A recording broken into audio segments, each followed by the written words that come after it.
York for Electric Zoo. I actually had the privilege of attending Electric Zoo's first year when you played on the main stage. Right. How do you think the festival has progressed in the only few short years, as well as EDM culture as a whole? Well, I think as a first, the festival has become way bigger.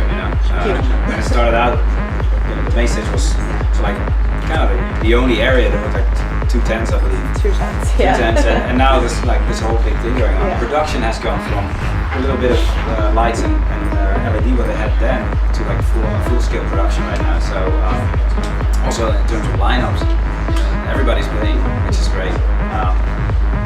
EDM, dance music as a whole in the States I think has become the major youth culture music. Not only youth culture because it dates back to so long ago. Almost 3 decades now that you actually see this whole sort of this name tag of like rock, hip hop, dance music has become one of the big ones. Yeah, that helps everyone. Yeah. My dad listens to dance right, there you music go. too sometimes. It covers a lot of ground right now. The only thing I do hope for this music, because it's growing so fast right now, that it also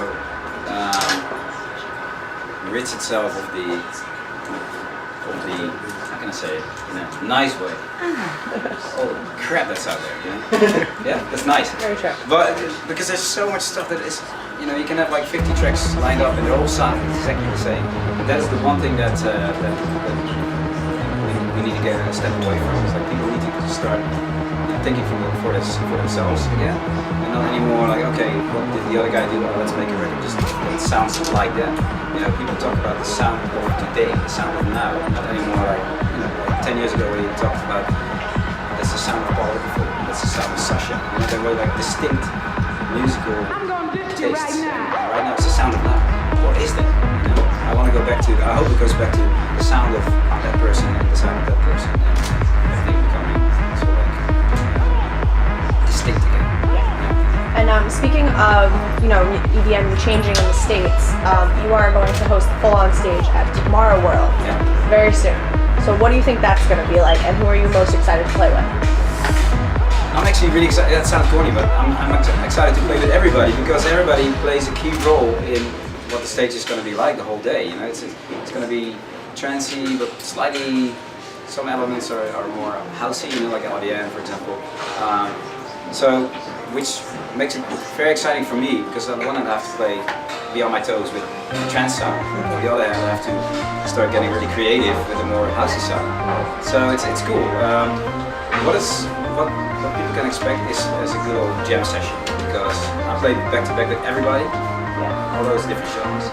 But the cool thing is that I don't know what those people are playing, so it's like that, and we'll see. We'll just dive into it, and we'll take it wherever we take it, really. And then the next one who comes in, because I play back to back with everybody at the end of their set, so I'm introducing the new guy. So the new guy will have to think, like, okay, this has just been played. What am I going to start with now? So it sort of steps away from the whole sort of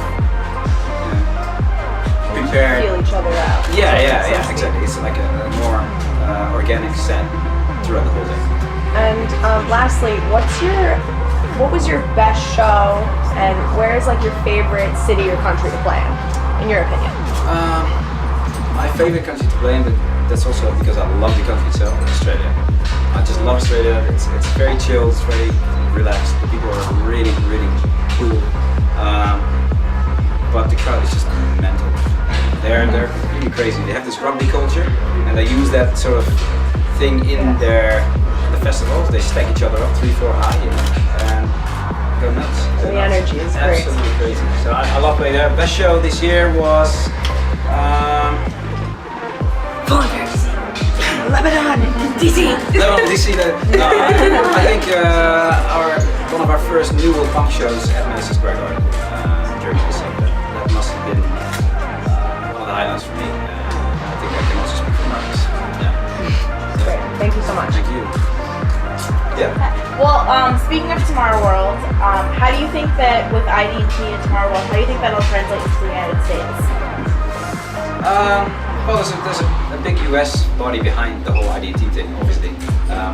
So what I know is that they're going to be very similar to the one in Belgium, and that that festival alone, in terms of production and logistics and everything, blows everything else out of the water, really. So, I keep my fingers crossed that it's going to be the same. If so, then you guys are in for a treat. Yes.